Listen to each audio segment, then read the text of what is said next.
Bonjour tout le monde, bienvenue à l'épisode 26 du balado du Dr. Kin. Aujourd'hui, un sujet qui touche les variables d'entraînement et surtout une variable méconnue, donc la densité en entraînement qui est pas toujours bien définie, pas toujours claire, des fois complètement ignorée, des fois on l'utilise par défaut. Bref, on va essayer de démystifier un petit peu tout ça, de jeter un peu les lumières sur qu'est-ce que la densité, puis pourquoi c'est une variable primaire, donc une variable importante au niveau de l'entraînement, puis du développement des qualités physiologiques entraînables. Alors, comme à l'habitude, écoutez, si vous appréciez, toujours un petit clic sur le bouton j'aime, c'est super le fun. N'hésitez pas à y aller avec des commentaires. Si tout se passe bien, je vois ça apparaître à mon écran avec un léger délai, puis je peux y répondre. Donc, c'est toujours le fun quand c'est interactif. N'hésitez pas aussi s'il y a des choses que je mentionne qui ne sont pas nécessairement claires, ou encore des choses que vous aimeriez que j'approfondisse un petit peu plus. J'ai de la latitude, étant donné que c'est moi le boss pour le balado. Alors, cette fameuse densité-là, qu'est-ce que c'est? La plupart du temps, lorsqu'on va parler d'entraînement, on va parler de le fameux acronyme FIT, donc la fréquence, l'intensité, le temps, le tempo. Donc, il y a plusieurs acronymes là, qui vont exister pour parler des variables d'entraînement. Donc, à la base, moi, j'aime beaucoup l'approche de Tudor Bompa, qui est un peu un chercheur qui a à son crédit, puis tout à son honneur, qui a décidé de travailler vraiment avec la périodisation. Donc, d'aller valider des modèles. Donc, il a fait des ouvrages qui sont a priori très théoriques, mais quand même, il applique ça pas mal à la pratique. Donc, il y a même des livres qui sont un peu plus pratiques, un peu plus terrain. Donc, Tudor Bompa, un bonhomme qui a planché sur la périodisation de façon intéressante, puis il offre une bonne définition des variables d'entraînement, puis aussi comment les quantifier. Donc, ça aussi, c'est intéressant. Donc, les principales variables d'entraînement, j'en ai déjà parlé par le passé. On a le volume qui représente la quantité totale de travail qu'on va faire dans une séance, que ce soit cardio, muscu, flexibilité, puissance, agilité, peu importe. Donc, c'est vraiment une quantité de travail par séance qu'on va venir accumuler. L'intensité, j'en ai parlé dernièrement. Dans le fond, c'est la quantité de travail par unité de temps. Alors, si en musculation, la charge soulevée par répétition, la vélocité dans certains cas, lorsqu'on va parler de puissance, ça peut être aussi un indicateur d'intensité, la vitesse de course, la puissance de travail sur les watts. Donc, tout ça, ce sont des indicateurs d'intensité. Tout ça, les gens connaissent quand même bien le volume, l'intensité. Dans le vocable usuel en entraînement, que ce soit chez les entraîneurs, chez les entraînés, volume, intensité, là, ça va. Donc, on est capable d'avoir une idée c'est quoi et on est capable de les mettre en relation. Donc, quand le volume augmente, habituellement, par défaut, l'intensité diminue. Donc, je ne peux pas courir un 40 km avec une vitesse que je suis capable d'atteindre seulement sur un 60 mètres. Donc, c'est presque, pas tout à fait, mais presque inversement proportionnel, là, le volume et l'intensité. Maintenant, il y a une autre variable qui est considérée comme une variable primaire d'entraînement. Donc, une variable primaire, c'est une variable qui va avoir un effet direct et assez important sur les paramètres de surcharge et l'atteinte de résultats. Alors, cette fameuse densité-là, ça représente en gros le temps de travail versus le temps de repos. Et c'est une variable qui est assez complexe parce que, contrairement au volume ou à l'intensité, elle prend des rôles différents et elle va avoir des effets différents. Alors, ça devient un peu plus complexe. C'est fort probablement pour ça que la densité, on n'en parle pas trop souvent ou on ne s'aventure pas trop sur ce terrain-là. Donc, cette fameuse densité-là, le ratio entre le temps d'effort et le temps de repos, ça a des impacts multiples. Dans un premier temps, ce que ça va avoir, c'est que ça permet de déterminer la récupération à court terme. Donc, on va parler de la densité intra-séance. Donc ça, c'est la quantité, dans le fond, le ratio temps d'effort, temps de repos qu'on va retrouver dans une séance d'entraînement. En musculation, c'est assez facile à déterminer. C'est le temps de repos et la durée que chacune des séries va nous prendre. Donc si je fais une série, par exemple, de 8 répétitions qui me prend 50 secondes, puis que je prends 120 secondes de repos, bien, mon ratio, donc ma densité, c'est 50 secondes sur 120. Si ma série me prend 60 secondes à compléter, mon temps de repos, c'est 120 secondes, ma densité, c'est 60 sur 120 ou 0,5. Donc ça, c'est vraiment ce qui représente notre densité. Et pourquoi c'est important? C'est qu'à l'intérieur d'une séance d'entraînement, mais si je joue sur ma densité, c'est sûr que je vais directement affecter les deux autres variables principales en entraînement, soit le volume et l'intensité. Un exemple, si vous voulez augmenter votre volume d'entraînement, donc augmenter le nombre de séries que vous allez faire et au final augmenter votre tonnage, donc lever une plus grande quantité de kilos sur votre séance, bien, si vous réduisez le rapport entre le temps d'effort et le temps de repos, c'est-à-dire que dans le fond, si on se ramasse à avoir un temps d'effort qui est beaucoup plus court que le temps de repos, bien, vous allez être en mesure de récupérer d'une série à l'autre et possiblement soutenir le volume escompté. À l'inverse, si on augmente la densité, donc on réduit le temps de repos pour le temps d'effort, bien, il est possible qu'on accumule de la fatigue et qu'on ne soit pas en mesure de soutenir le volume. Également, c'est la même chose, si ma densité est trop élevée, bien, il est possible que je ne sois pas capable de maintenir mon intensité de travail tout au long de la séance. Exactement la même chose au niveau de l'entraînement par intervalle, donc pour l'entraînement aérobie. Si j'ai une densité qui est trop élevée, ça veut dire que je n'ai pas un repos complet, j'accumule la fatigue d'une paire d'intervalles à l'autre et c'est presque inévitable que je vais voir la quantité de travail que je suis capable de soutenir diminuer. Donc, ça va directement par la suite influencer les adaptations qui vont sortir de ça. Et la densité, c'est trop souvent uniquement réduit à ça, donc c'est-à-dire le intra-séance. Mais il y a aussi une densité inter-séance. Ça, c'est un peu plus complexe, mais dans le fond, c'est le ratio de temps total d'entraînement avec temps total de récupération. Si je m'entraîne le lundi, le mardi, j'ai une journée de congé. Le mercredi, je m'entraîne de nouveau. Mais mon ratio temps total d'entraînement sur temps de repos, ça va être à peu près une journée sur 2. Donc ça aussi, ça vient jouer. C'est deux densités qui reposent sur les mêmes principes, mais qui sont quand même distincts. Donc, je pourrais avoir une densité extrême à l'intérieur d'une séance et une densité très, très faible à l'intérieur de ma semaine. Par exemple, je fais du travail en endurance musculaire locale, mes séries me prennent à peu près 90 secondes à compléter, puis j'ai 45 secondes de temps de pause. Donc, je me ramasse à avoir 2 fois le temps de travail que j'ai pour me reposer. Donc, c'est une très grande densité et ça va faire en sorte que je vais accumuler beaucoup de fatigue. Donc, à l'intérieur de ma séance, la densité va être super élevée.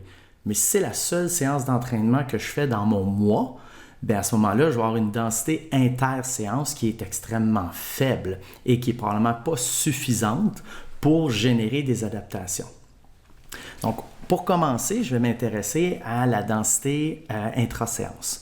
Donc, le temps de repos versus le temps d'effort. C'est quelque chose qui est assez important parce que ça vient jouer sur plusieurs aspects de l'entraînement. Ça va venir jouer sur les différentes filières énergétiques et ça va également venir jouer sur le système nerveux. Donc, c'est 2 paramètres qui sont très importants au niveau des adaptations qu'on peut observer, plus particulièrement en musculation. Donc, si je n'arrive pas à recruter de façon optimale mes fibres musculaires, puis je fais de l'entraînement en force, et bien à ce moment-là, les adaptations que je risque d'observer ne seront pas aussi importantes que si je maximise le recrutement des fibres. Donc, l'exemple classique, quand on parle de développement de la force musculaire, bien, on va dire qu'il faut absolument avoir un repos complet. Il faut s'assurer d'être toujours capable d'utiliser la même charge ou même l'augmenter d'une série à l'autre pour maximiser le recrutement neuromusculaire. Ça repose sur un principe en neurophysiologie qui est plus il y a une charge importante qui est soulevée, plus on va recruter une grande quantité de fibres. Plus on habitue l'organisme à recruter une grande quantité de fibres, plus on est en mesure de synchroniser, coordonner ce recrutement-là, plus le muscle, pour une même quantité de viande, va être capable de générer une tension plus importante. Donc, c'est ce qui se traduit par des gains en force. Alors, on met une intensité très élevée, on veut essayer d'avoir le plus gros volume soutenable et c'est ce qui va assurer des gains importants en force. Donc là, on a parlé intensité très élevée, donc des RM qui sont très bas, on a très lourd à chaque répétition, le plus grand nombre de séries, donc on veut essayer de soulever au total la plus grande quantité de kilos dans notre séance. Et ces deux variables-là, qu'est-ce qui va déterminer qu'on est capable de les maintenir? Bien, c'est la densité. Donc, d'avoir un repos plus important, s'assurer d'avoir un repos dit complet, ça va permettre de maximiser l'intensité et de maximiser le plus possible le volume. La plupart du temps, on va uniquement se fier sur le rythme de renouvellement de l'ATP. Donc, on va dire, on va observer un repos complet lorsqu'on va atteindre à peu près 2 minutes et demie, 3 minutes et demie de repos. Et ça va assurer qu'on renouvelle l'ATP et la créatine phosphate et que d'un point de vue énergétique, le muscle est capable de repartir. D'un point de vue neuromusculaire, les temps de récupération vont varier tout au long de la séance en fonction du cumul de fatigue. Donc, ce n'est pas tout à fait la même chose. Il y a aussi certains groupes musculaires qui vont avoir une fatigue nerveuse un peu plus importante, un peu plus rapide. Donc, il y a une question de répartition des fibres musculaires. Il y a une question aussi de ratio, nombre de fibres par nerf moteur. Donc, ça aussi, ça a un impact. Lorsque vous avez, par exemple, un nerf qui contrôle beaucoup de fibres, la fatigue nerveuse, donc la fatigue de ce nerf-là, va affecter une plus grande proportion du muscle. Donc, on risque de voir une détérioration plus rapide des performances. Donc, lorsqu'on se base uniquement sur les filières énergétiques, bien, on dit tout le temps un repos, 2 minutes et demie, 3 minutes et demie, ça va assurer un repos complet. C'est important, surtout d'un point de vue énergétique, de comprendre que le renouvellement de l'ATP et les créatines phosphate, c'est pas quelque chose qui est linéaire. Donc, c'est très, très prononcé au début. Donc, on a vraiment un renouvellement qui se fait très rapidement pour renouveler un minimum de ces phosphagènes-là. Puis, plus le temps avance, mais plus ça ralentit un petit peu. C'est pour ça que, de mémoire, on peut renouveler à peu près 80% créatine phosphate ATP à l'intérieur d'une minute et demie. Mais pour atteindre le 100% de renouvellement, ça se prolonge plus aux alentours du 3 minutes. Donc, ça prend un peu plus de temps. Les gens ont parfois, lorsqu'on va travailler en force, ont tendance à couper sur ce fameux 3 minutes-là parce qu'ils le trouvent long. Et on peut s'en sortir pour quelques séries. C'est-à-dire qu'on peut se ramasser à faire une série, à avoir un repos qui n'est pas tout à fait complet et être en mesure de reproduire la même série, le même travail sur la deuxième série, la troisième série. Le problème, c'est qu'on vient hypothéquer encore plus les réserves énergétiques à très, très, très court terme. Et on va décaler le rythme de renouvellement. Et ça va faire en sorte qu'on risque de casser. Donc, on va réussir à faire 1, 2, 3 séries et à la 4e, il va y avoir une détérioration marquée du mouvement ou de la capacité de surcharge. Puis, c'est le début de la fin. Si on avait pris un repos de 3 minutes, par exemple, on aurait peut-être trouvé ça long entre la série numéro 1 et la série numéro 2, mais entre la série numéro 2 et numéro 3, on aurait reproduit le même effort sans créer cette dette énergétique-là, si on veut, ou sans accumuler de la fatigue ou accumuler un minimum de fatigue. Donc, on peut cumuler après ça une 3e série, une 4e série de meilleure qualité, une 5e série. Donc, on est en mesure de réussir à faire un plus gros volume au final, ce qui va nous permettre de cumuler plus de tonnage. Donc, le fait qu'on fait ça, ça va nous permettre d'augmenter un petit peu la sollicitation totale et va favoriser des gains plus importants au niveau de la force. Si jamais il y a des problèmes de connexion, n'hésitez pas, comme à l'habitude, la technologie, des fois, ça ne fait pas des miracles, donc n'hésitez pas à me faire un petit coucou si vous avez des problèmes de connexion ou pour avoir l'information.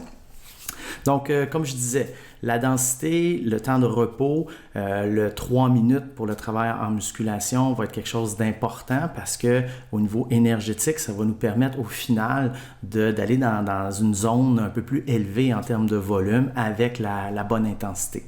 Donc ça va être des choses qui vont être très, très, très importantes. Et ça, c'est directement relié à la densité.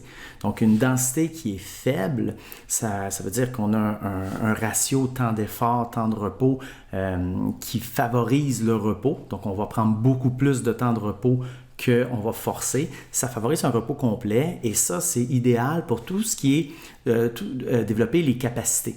Donc, en termes de capacité, on va parler de force maximale, on va parler de capacité aérobie. Donc, plus on a un repos complet, plus ça va favoriser le développement de ces qualités-là. Lorsqu'on accumule la fatigue, il devient un peu plus difficile de développer de la force et un peu plus difficile de développer de la capacité aérobie parce qu'en présence de fatigue, on va affecter l'intensité. Je ne serai pas capable de courir aussi vite si je suis fatigué. Je ne serai pas capable de lever aussi lourd si je suis fatigué. Et je ne serai pas capable de lever aussi lourd autant de fois aussi si je suis fatigué ou répéter des paires d'intervalles si je suis fatigué. Alors, le repos complet, une faible densité, c'est quelque chose qui va être important on parle de force max ou encore de capacité aérobie. C'est important de ne pas le négliger. Il y a des gens qui ne le comptabilisent pas, qui vont au feeling et ça rend les choses un peu difficiles parce que la perception de l'activité de notre système nerveux ou encore la perception du renouvellement des phosphagènes, ATP-CP, on n'a pas vraiment de capteur pour ça conscient. Donc, c'est très difficile d'y aller au feeling. Ça devient important de paramétrer, ça devient important de comptabiliser le temps parce que à coup de 15 secondes, ça fait une différence. Si on regarde un repos de 30 secondes en musculation versus un repos de 45 secondes ou de 60 secondes, c'est extrêmement différent en termes de capacité à reproduire l'effort. La différence entre 60 et 90 secondes est moins importante, la différence entre 90 et 120 un petit peu moins, puis entre 120 et 180, c'est encore moins. Mais à court terme, les tranches de 15 secondes ont vraiment un impact important à cause du renouvellement énergétique là, qui est très, très, très rapide au début. Donc, si on tranche un 15 secondes, ça va avoir un effet direct sur nos capacités. Donc, de paramétrer, de comptabiliser le temps de repos, comptabiliser le temps d'effort et obtenir la densité, ça va nous permettre de favoriser de meilleures adaptations, tant en musculation qu'au niveau de la capacité aérobie. Lorsqu'on n'est pas en mesure de paramétrer ça adéquatement, ce qui arrive, c'est qu'on peut avoir des fluctuations. Donc, d'une séance d'entraînement à l'autre, on peut se ramasser à avoir des séances variables. Pourquoi? Parce que on va couper de 15 secondes notre temps de repos, on va l'augmenter de 15 secondes, puis on va avoir l'impression de faire la même séance qu'on faisait précédemment. Malheureusement, ça ne sera pas le cas. Donc, ça devient quelque chose qui est problématique parce qu'en termes de progression, je n'ai pas exactement le même bagage de sollicitation d'une séance à l'autre, même si je fais les mêmes exercices, même si je fais la même charge, le nombre de séries, le nombre de répétitions, mais parce que j'ai une fluctuation au niveau de la densité, donc des temps de repos, ça va avoir un impact. L'autre élément aussi, c'est je ne suis pas un fan du tempo puis des tempos variables. J'ai jamais vu vraiment de données probantes au niveau de l'impact du temps sous tension ou des tempos fancy, là, des variations de tempo au niveau de l'aller-retour, pause, etc. C'était toujours assez anecdotique ou très variable comme résultat. Donc, je ne suis pas convaincu que c'est un déterminant majeur, sauf son impact sur la densité. Donc, le temps que ça va nous prendre pour faire une série en musculation, son importance, c'est d'être associé au temps de repos qui vient avec pour déterminer justement cette densité-là. Du côté de l'entraînement aérobie, donc l'entraînement par intervalle, là, on a des ratios beaucoup plus établis. C'est pas mal plus connu, c'est pas mal plus utilisé. Et sauf que la difficulté qu'on a, c'est que c'est beaucoup plus appliqué de façon technique et arbitraire. On va dire, là, tu veux développer ta capacité aérobie, on va faire un ratio de 1 pour 2. Donc, pour chaque seconde d'effort, on va avoir 2 secondes de repos. Si tu fais 60 secondes dans ton intervalle, tu vas faire 120 secondes de repos. Et on perd de vue pourquoi c'est ça. Donc, à quoi ça sert? Est-ce que c'est uniquement du 1 pour 2 qui fait qu'il y a des adaptations ou ça repose sur quelque chose? Dans le cas de l'entraînement aérobie, ça repose majoritairement sur le renouvellement des réserves énergétiques, surtout les phosphagènes à court terme lorsqu'on va parler d'entraînement à haute intensité. Donc, ce n'est pas d'appliquer systématiquement un ratio de 1 pour 2 en disant que si on a ça, c'est correct parce que je connais un coach qui fait des ratios de 1 pour 2 puis ses athlètes ils performent. Peut-être que si ces athlètes faisaient un ratio de 1 pour 3, on aurait pas mal plus de progression. Puis peut-être que si ces athlètes faisaient un ratio de 1 pour 4, on doublerait leur performance. Donc, il faut faire attention lorsqu'on se fie uniquement à ces athlètes-là performent en faisant ça, mais on n'a pas de groupe contrôle, on n'a pas de comparaison. Peut-être que ces athlètes-là, c'est des bijoux comme tels, qui fassent n'importe quoi, ils progressent et peut-être qu'il y aurait une plus grande progression si on avait appliqué des paramètres différents. Donc, les paramètres de la densité, lorsqu'on va parler d'intervalle, ben, ça suit à peu près le même principe qu'en musculation. Donc, pour avoir un renouvellement complet au niveau des phosphagènes, ATP, CP, ben, ça nous prend à peu près 3 minutes de récupération. Donc, ce 3 minutes-là peut se faire en récupération passive ou active, sauf que ben, il faut s'assurer qu'il est suffisant. Si jamais on n'arrive pas à un repos aussi important, donc un repos complet, ce qui risque d'arriver, c'est qu'il va y avoir une diminution de la capacité de travail dans le temps. Ça devient moins intéressant parce qu'on va observer une baisse de l'intensité. Donc, on va se trouver à faire des intervalles en quantité, donc en volume suffisant, mais notre intensité va progressivement diminuer. En gros, on va faire des tours de piste plus lentement ou on va soutenir moins de watts pour les intervalles subséquents. Et à ce moment-là, on vient chercher une intensité absolue qui est moins élevée. Et on peut supposer que si on travaille de la capacité aérobie, bien, ça va être le temps passé au-dessus d'une certaine intensité qui va être très payant. Donc, si nos repos sont incomplets, on va trouver la séance super difficile. Oui, ça va générer des adaptations, mais possiblement qu'on aurait pu trouver ça un peu moins difficile et générer plus d'adaptations. Donc, c'est pour ça qu'il ne faut pas appliquer des recettes ou des ratios. Il faut essayer de comprendre quel serait le ratio le plus profitable et aussi ne pas hésiter à l'ajuster. Si je travaille avec des athlètes puis on va améliorer la capacité aérobie, puis je dis on va faire des intervalles de 30 secondes à 120% de la capacité aérobie avec une récupération de 120 secondes. Donc, ce que je veux, c'est que mes athlètes soient capables de répéter le plus de sprints de 30 secondes à 120% de la VO2. Lorsqu'ils ne sont plus en mesure de tenir 120% de leur VO2, ben moi, j'arrête ça là, je coupe le volume parce que je considère que l'intensité de travail n'est plus suffisante pour générer des adaptations. Donc, je vais me trouver possiblement à jouer sur ma densité. Donc, il est possible qu'au début, on ait 120 secondes de pause, mais qu'en cours de séance, je réalise que ça devient trop difficile, l'intensité diminue. Ils ne sont plus capables de soutenir le 120%, mais ça se peut que, je dis, on va déroger du 120, on va prendre un 180, on va prendre un 230, on va augmenter le temps de repos, puis on va voir est-ce qu'on est capable de retrouver l'intensité adéquate qu'on avait ciblée au début et la répéter dans le temps. Donc, je peux modifier ma densité. Ce n'est pas un problème, c'est toujours en fonction de c'est quoi l'objectif. Si mon objectif est de faire travailler l'athlète en état de fatigue, bien là, je vais maintenir la densité parce que je veux accumuler de la fatigue.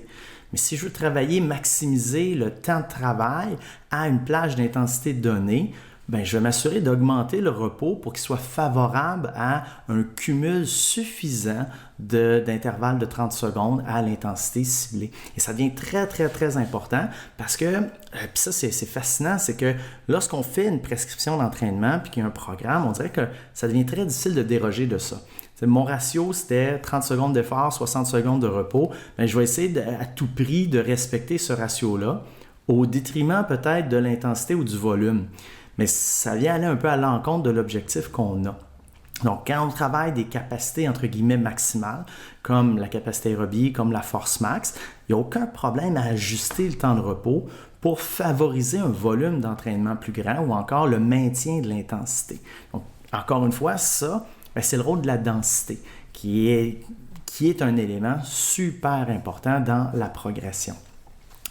Si je travaille, par exemple, d'autres qualités, si on parle d'endurance musculaire, si on parle de capacité à maintenir de la puissance dans le temps ou de l'endurance aérobie, là, ça peut devenir différent. Là, je pourrais choisir d'avoir une densité très élevée, donc un ratio temps d'effort plus important que mon temps de repos pour justement créer de la fatigue et favoriser les adaptations en présence de fatigue. Si je prends des intervalles puis je veux travailler de l'endurance aérobie, bien, je ne veux pas qu'il y ait une récupération complète parce que si je fais une récupération complète pour travailler de l'endurance aérobie, ça va être des séances extrêmement longues. Donc, je vais favoriser un travail en état de fatigue. Et là, c'est de jouer, de dire, bien, combien de fatigue je vais être capable de cumuler d'une paire d'intervalles à l'autre pour justement maintenir un volume minimal. Donc, si je prévois dire je veux accumuler un 20 minutes de travail à 95% de la VO2 et ça malgré l'apparition de fatigue, bien, je vais jouer avec mon temps de repos pour m'assurer que je maintiens au minimum 95% d'intensité Et avec le cumul de fatigue, ça devient de plus en plus dur de maintenir ce 95%-là. Ce qui va arriver, c'est que comme il y a une présence de fatigue et qu'on n'est pas capable de l'évacuer, bien, c'est là qu'on va générer des adaptations plus propres à l'endurance. Lorsqu'on parle du travail en puissance, être capable de maintenir une puissance malgré un état de fatigue, c'est un peu le même principe, sauf que c'est des systèmes qui se fatiguent un peu plus vite. Je vais prendre l'exemple d'un lanceur au baseball. Un lanceur au baseball, on veut qu'il soit capable de maintenir une bonne vélocité de lancer sur l'ensemble de son match. Donc, s'il y a 8 manches à lancer, bien, on aimerait ça que si sa balle rapide est à 170 km/h à la première manche, l'idéal, c'est qu'elle soit aussi à 170 km/h à la dernière manche. Donc, cette capacité-là de maintenir la puissance, bien, ça aussi, c'est indirectement relié à de l'endurance musculaire locale et travailler les capacités de récupération.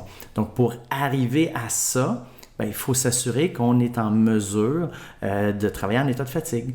Donc, on va faire des lancers, par exemple, avec une séquence plus rapide. On va avoir un intervalle de temps entre les lancers qui est plus court. Donc, puis on va essayer de maintenir la plus grande vélocité possible.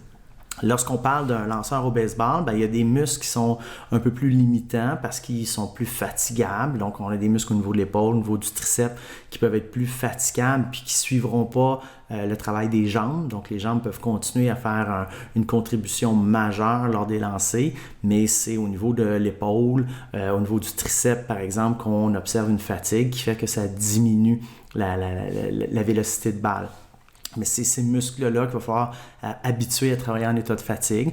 Ou encore, dans un match, bien, il va falloir s'assurer qu'entre les lancers, il y a suffisamment de temps pour pouvoir donner une chance à ces muscles-là de récupérer.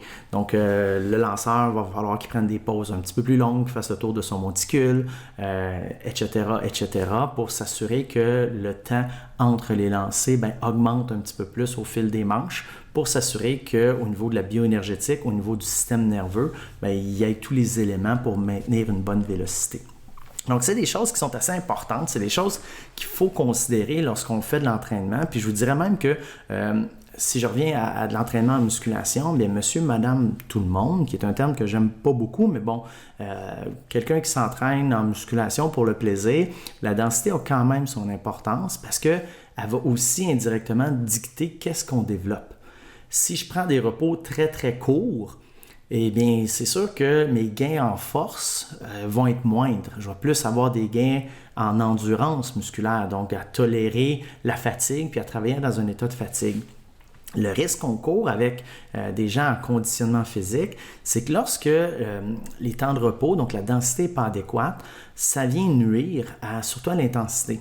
Donc, on va avoir des gens qui, parce qu'ils prennent des repos trop courts, ne seront pas en mesure de prendre une charge adéquate. Donc, ils vont travailler extrêmement sous-maximal en termes d'intensité, sous-maximal en termes de volume, mais il va quand même avoir une certaine difficulté perçue parce que le repos est court. Donc, je vais trouver ma séance d'entraînement difficile, pas parce que j'ai levé lourd, pas parce que j'ai fait beaucoup de séries, beaucoup de répétitions, mais parce que ma densité était élevée. Et ça ne générera pas des adaptations très importantes en force, par exemple, ou encore en hypertrophie, parce que l'intensité et le volume sont trop affectés par le manque de repos. Et ce qu'on se trouve à faire dans ce temps-là, c'est que bien, on fait des séances d'entraînement que les gens trouvent dures, mais les résultats au bout de la ligne ne seront probablement pas les résultats qu'on s'attend. Donc, quelqu'un qui s'attend à augmenter beaucoup ses charges, quelqu'un qui s'attend à augmenter sa puissance, quelqu'un qui s'attend à augmenter sa masse musculaire, si je travaille avec une intensité inadéquate ou avec un volume inadéquat, je n'arriverai pas à cibler la bonne plage de volume et d'intensité pour réussir. Donc, tout ça, ça repose sur une mauvaise densité. Alors, en termes de densité intra-séance, c'est super important de quantifier ça. Et le plus simple à faire, c'est d'avoir un chronomètre, puis de partir le chronomètre au début d'une série en musculation, puis de l'arrêter à la fin, de regarder combien de temps on a pris. Ça va nous donner une idée du temps de travail. Puis on a le même chronomètre qui va partir pour avoir le temps de repos. Donc maintenant, avec la possibilité de faire des séquences, donc des laps, avec la majorité des chronomètres qu'on retrouve sur les téléphones intelligents, mais on va être capable de voir vraiment ma série, mon repos, puis avoir une idée de la densité qu'on a eue, si on a eu à la changer tout au long de la séance. Donc, la plupart des chronomètres là, qui sont utilisés là, en entraînement vont permettre là, cette utilisation-là et ça va vous permettre de vraiment voir la densité intra-séance. L'autre chose qui est intéressante aussi, c'est que lorsqu'on va faire le cumul du temps d'effort, bien ça va nous donner le temps d'effort propre à la séance. Et ça aussi, ça peut être intéressant, surtout lorsqu'on va aller au niveau de la densité interséance. Donc, je vais avoir le temps total d'effort que j'ai fait pour ma séance. Et là, je peux voir combien de temps je vais avoir avant ma prochaine séance d'entraînement. Et ce ratio-là, donc mon temps d'effort total pendant une séance, qui ne correspond pas au temps de ma séance. Donc, si ma séance m'a pris 2 heures, je n'ai pas eu 2 heures de temps d'effort. Donc, à moins que j'ai fait 2 heures de course en continu.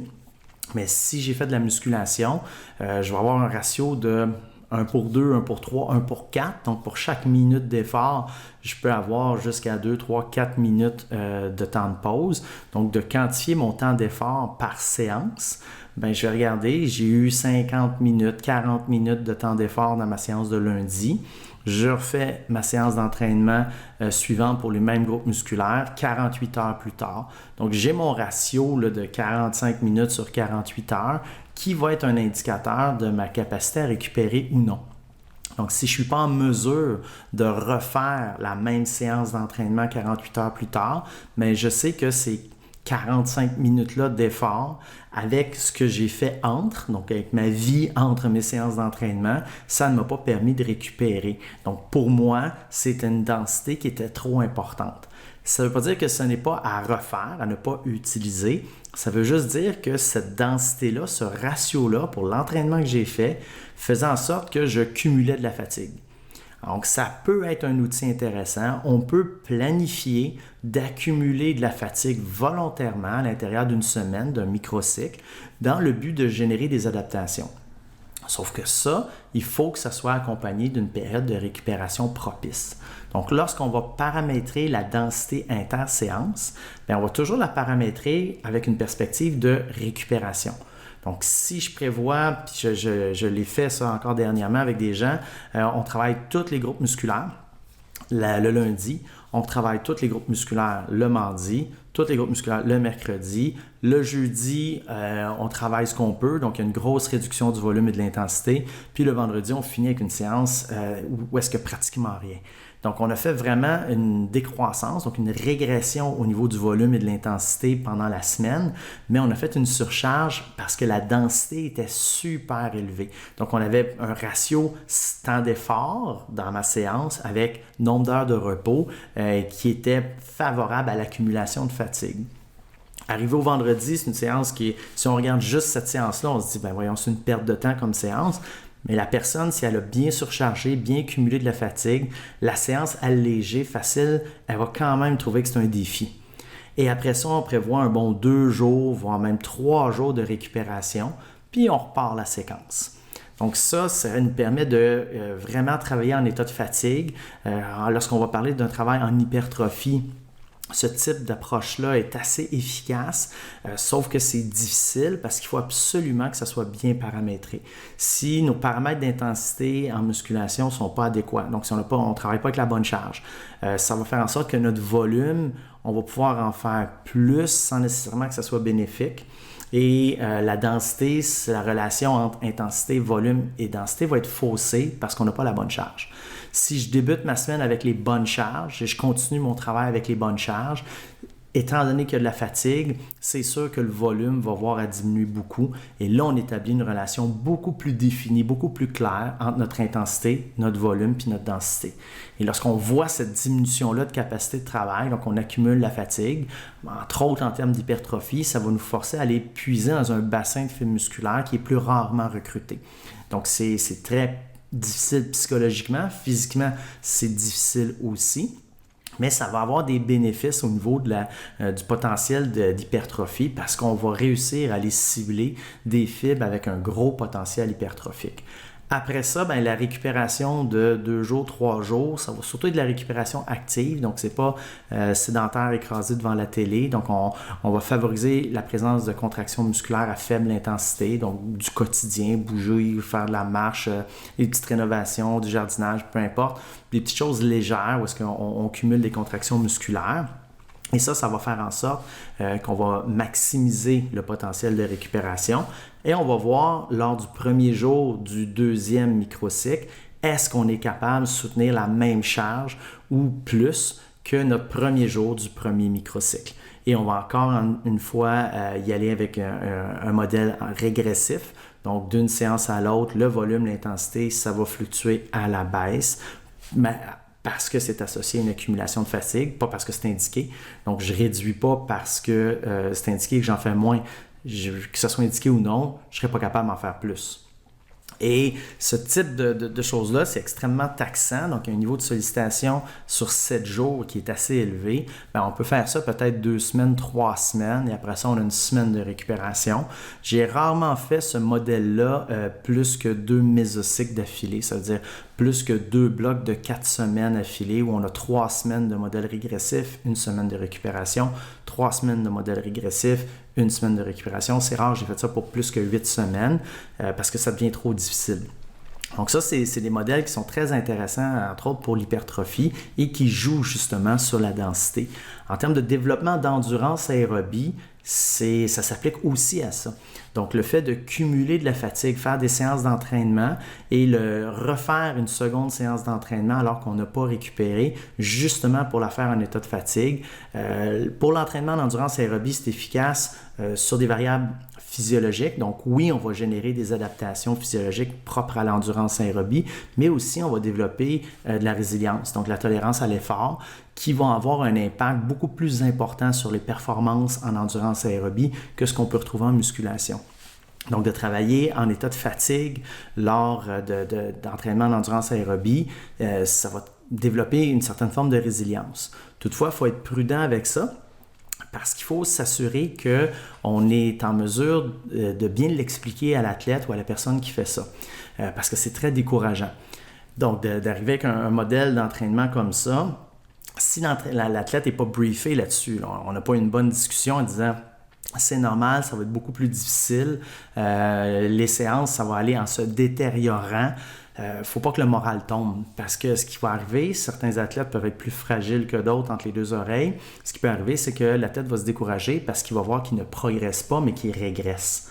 Et si l'athlète ne comprend pas que cette régression-là, c'est pour générer des adaptations, donc c'est pour ça qu'on l'a fait, ça peut miner un peu la confiance en soi, une perception positive de ses capacités à performer.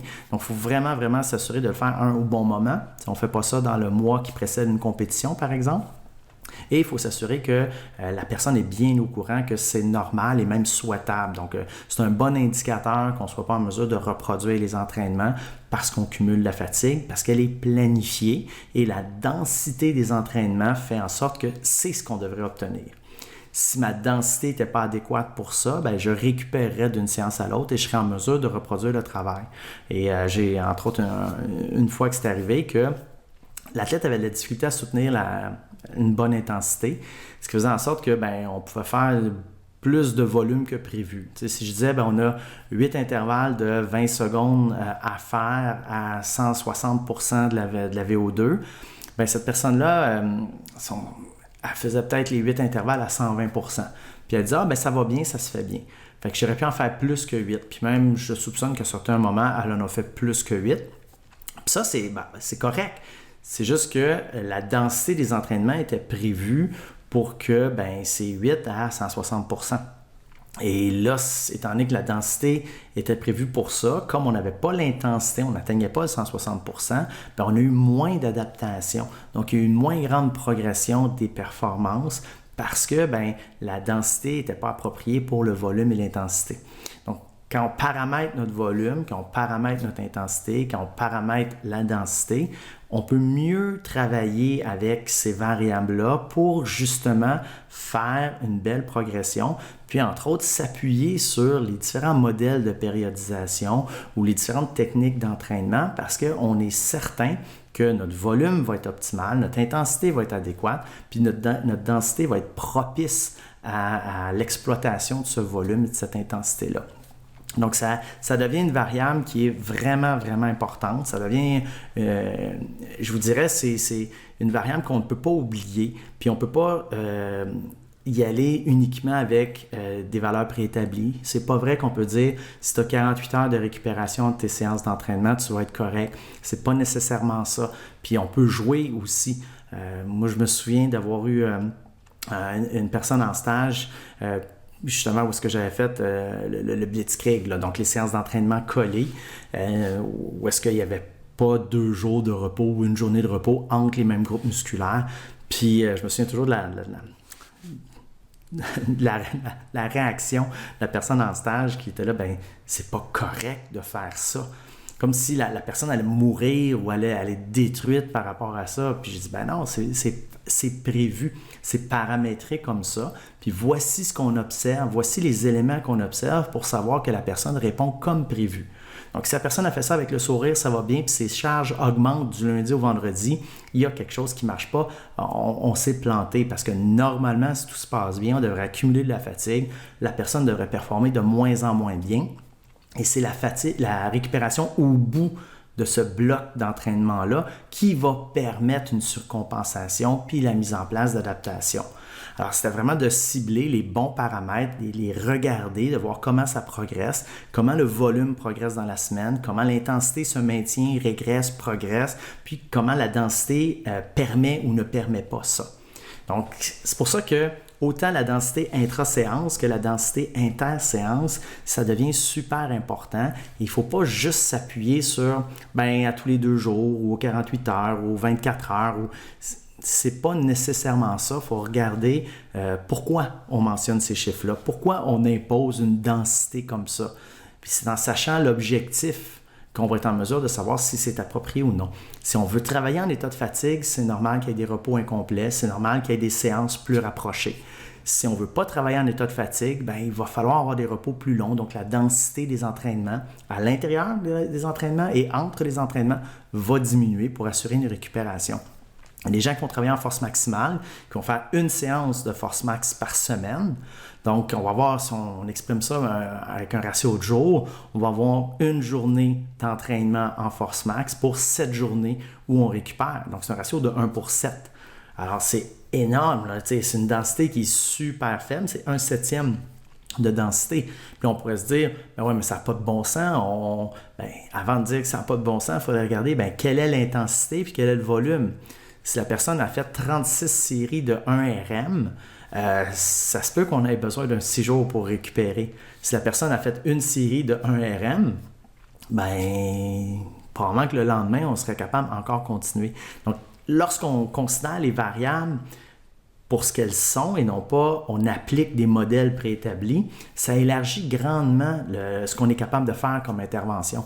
Donc, on peut sortir des sentiers battus, donc des modèles préétablis, pour vraiment configurer notre propre modèle de progression. Et quand on suit l'évolution des variables, on sait si ça s'en va dans la bonne direction ou non.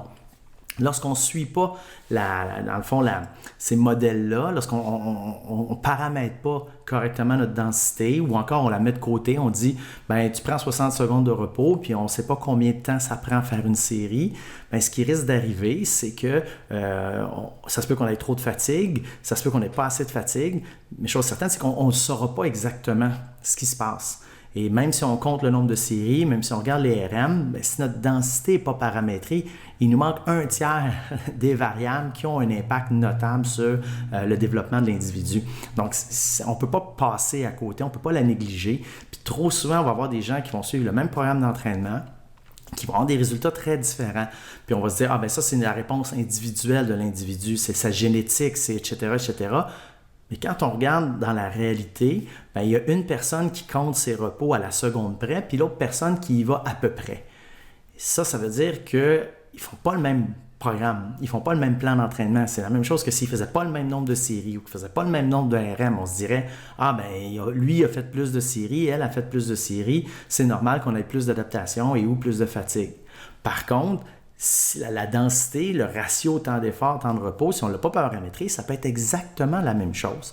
Donc, ça devient super important de comptabiliser ça, d'observer ça et de voir comment ça évolue et d'informer le client, l'athlète, le patient, de l'importance de ces éléments-là et de ne pas négliger ça. Et c'est pas de devenir zélé puis de stresser pour son temps de repos. C'est juste d'être conscient que si je prends plus de repos ou si je prends un peu moins de repos, ça a un impact sur le nombre de séries que je vais faire, ça a un impact sur mon intensité, ça a un impact sur les adaptations qui vont découler de mon entraînement. Alors, si vous avez des questions, n'hésitez pas à les poser. Moi, j'ai pas mal fait le tour de ce que je voulais parler au niveau de la densité. Là, c'est une variable qui est souvent méconnue et qu'on réduit très souvent au nombre de séances d'entraînement par semaine. Je veux dire, tu t'entraînes 3 fois par semaine, donc c'est ça ta fréquence. Mais la fréquence, la densité, on a beaucoup plus que ça comme tel. Là. Donc, il y a vraiment le ratio temps d'effort, temps de repos, tant à l'intérieur de la séance qu'à l'extérieur de la séance, donc entre nos séances qui vont avoir un impact. J'en profite également pour vous dire, je devrais être de retour la fin de semaine prochaine pour un autre balado. Les balados sont disponibles sur mon site dans la section balado, donc drkin/balado. Sont également disponibles sur Apple, Spotify, etc., etc. Donc, vous pouvez les écouter en rediffusion. Et je vous encourage fortement également à m'envoyer vos questions, les thématiques que vous aimeriez aborder. Donc, moi, ça m'aide beaucoup. C'est toujours le fun quand c'est interactif. Comme je le dis tout le temps, parler à sa caméra puis à son écran d'ordinateur, ceux qui aiment ça, c'est peut-être un peu narcissique. Moi, c'est pas ma passion. J'aime mieux quand il y a des questions, même si ça déborde un petit peu de la thématique initiale. Des fois, on peut faire des liens assez intéressants. Donc, ça me fait plaisir, Martin. Merci à ceux qui étaient là. J'aimerais ça aussi profiter de l'occasion pour saluer 2 collègues du Cégep du Vieux-Montréal, 2 enseignants avec moi, Christian et Jean-Michel. Je suis toujours surpris un peu quand il y a des gens qui me disent « Hey, on t'écoute ». Quand je croise des gens là, en personne qui me disent « Hey, je me suis abonné à ton balado, c'est le fun », j'ai toujours l'impression que je suis tout seul puis que il n'y a personne, tu sais. Fait que je trouve ça vraiment intéressant quand les gens me disent ça. Peut-être que ça flatte l'ego, peut-être aussi que ça m'encourage à continuer, peu importe. Pierre, question. Salut Pierre. La densité favorable pour l'hypertrophie est-elle différente de celle pour la perte de poids? La perte de poids, je te dirais, c'est vraiment un autre registre parce que la densité n'a pas tant d'importance que ça au niveau de la perte de poids parce que l'exercice n'a pas tant d'impact que ça pour la majorité des gens sur la perte de poids. Donc, la densité devient un peu moins importante. Si je regarde pour l'hypertrophie, la densité va être très, très, très importante. Salut Paul-Émile, ça fait plaisir. Donc, c'est ça, Pierre, la densité va être importante en hypertrophie. Non pas qu'elle devrait être constante, mais qu'elle va varier. Donc, ce qu'on remarque en termes de progression pour l'hypertrophie, c'est d'alterner au niveau de la force et au niveau du travail un peu en état de fatigue. Donc, plus sur une plage d'hypertrophie avec des repos un peu plus courts. Alors, on va avoir une densité qui va être très faible lorsqu'on va maximiser la force. Puis, une fois qu'il y a eu des gains en force, c'est intéressant, puis qu'il y a un plateau, ça devient super payant de couper cette densité-là, donc d'avoir vraiment une valeur plus élevée en densité et couper les temps de repos, par exemple, et là, travailler en état de fatigue. Ça devient intéressant. Puis des fois, on va avoir des gens que lorsqu'on va couper les temps de repos lors du passage en force max vers l'hypertrophie, qu'il y a une diminution super élevée du volume. Et ça nous indique que il peut être intéressant d'aller faire une phase de travail, 1 semaine, 2 semaines, en endurance musculaire locale. Donc, avoir des repos courts puis des séries très longues pour augmenter la concentration de certains enzymes qui vont favoriser la capacité à soutenir un volume un peu plus élevé en état de fatigue. Donc, on se ramasse à faire une phase de force max. On commence une phase en hypertrophie, on se rend compte que ça ne va pas bien parce que le volume coupe trop. On fait une transition, on s'en va vers de l'endurance parce qu'on va faire des séries de 20, 25. J'ai même déjà opté pour des séries de 50 répétitions avec des repos excessivement courts. Donc, la personne commençait sa première série, faisait 50 répétitions, on avait 60 secondes de repos. Sa deuxième série, la personne en faisait 22. Sa troisième série, la personne en faisait 4. Là, on étirait un peu la récupération pour essayer d'accumuler un peu de volume, faire une ou deux autres séries, mais c'était excessivement difficile, souffrant. Et ça, par la suite, on faisait peut-être une semaine, 2 semaines là-dessus. Et ensuite de ça, on augmentait légèrement les repos, on diminuait drastiquement le nombre de répétitions et on était capable de cumuler plus de séries dans une zone intéressante en hypertrophie. Donc, on tirait profit de la force qu'on avait gagnée en force max pour vraiment augmenter le volume. Puis, il avait fallu passer par une petite phase d'endurance justement pour augmenter cette capacité-là, tant physiologiquement que psychologiquement, soutenir un volume plus élevé. Puis, quand on était rendu en phase d'hypertrophie, on était capable de mettre lourd parce qu'on avait gagné de la force. On était capable de mettre lourd sur plusieurs séries parce qu'on avait une plus grande résilience, une plus grande tolérance à la fatigue. Donc ça devenait très intéressant dans la séquence là, pour l'hypertrophie. Pour la perte de poids, comme je disais, la densité, ça va dépendre de l'objectif qu'on a. Si on utilise l'exercice pour augmenter la dépense énergétique sur 24 heures, la densité doit favoriser une dépense énergétique très élevée. Donc, si je fais de l'entraînement par intervalle, il va falloir que je m'assure que je suis capable de maintenir le plus haut pourcentage d'intensité le plus longtemps possible.